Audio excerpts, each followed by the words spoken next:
Hello guys, हम election में school में आया था तो एक बंदा को देख लिया। ओए जान भाई इधर दादा, ओ दादा,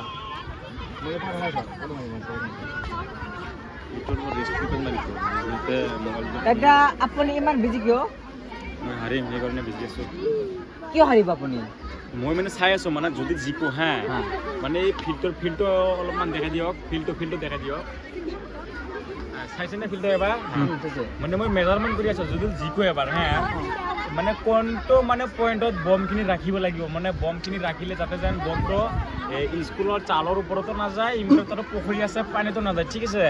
আৰু সেইফালে মানে ৰান্ধন ঘৰ আছে, ৰান্ধন ঘৰত মানে LPG গেছ আছে দুটামান হা, LPG গেছ মানে ফুল আছে। যদি বমটো কিবা কাৰণে যদি ৰান্ধন ঘৰত সোমাই যায় না তেনে একেবাৰে মানে স্কুলখন জ্বলি যাব, ঠিক আছে। জ্বলি গ'লে আমাৰ চাইকেলত বহুত দিগদাৰ হৈ যাব।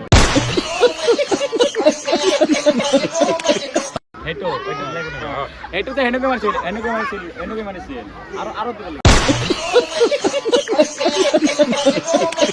নাম্বাৰে নাই, কি জিৰ' হয় হয় ভালকে কক নহ'লে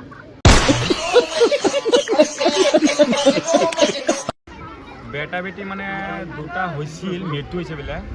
সেইকাৰণে মানে বহুত এক্সাইটেড, মানে আজিৰ দিনটো মানে মোৰ বহুত এক্সাইটেড হৈ আছোঁ। দাদা হাগ্ৰামাক কিছু উতাৰিছিল। হাগ্ৰামাই এই মানে মানুহ যে এনেকৈ যে মাৰে এই নাংগল বুলি কয়, নাংগল মানে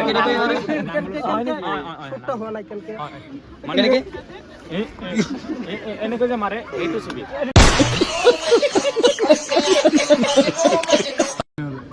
দাদা হাগ্ৰামা ক'ত থাকে?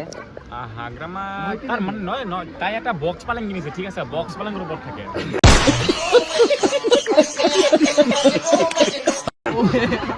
সঁচা কথা এইটো সঁচা কথা হাগ্ৰামাৰ ৱাইফ আছে নে নাই? হাগ্ৰামাৰ ৱাইফ এটা আছিলে, আমাৰ হিমন্ত মামাই পলাই লৈ গৈছিল। উচ্চাৰণ কৰিব লাগে, মই কৈ দিছোঁ নাকটো যিটো আছে নাকটো এনেকৈ কৰিব লাগিব, ঠিক আছে।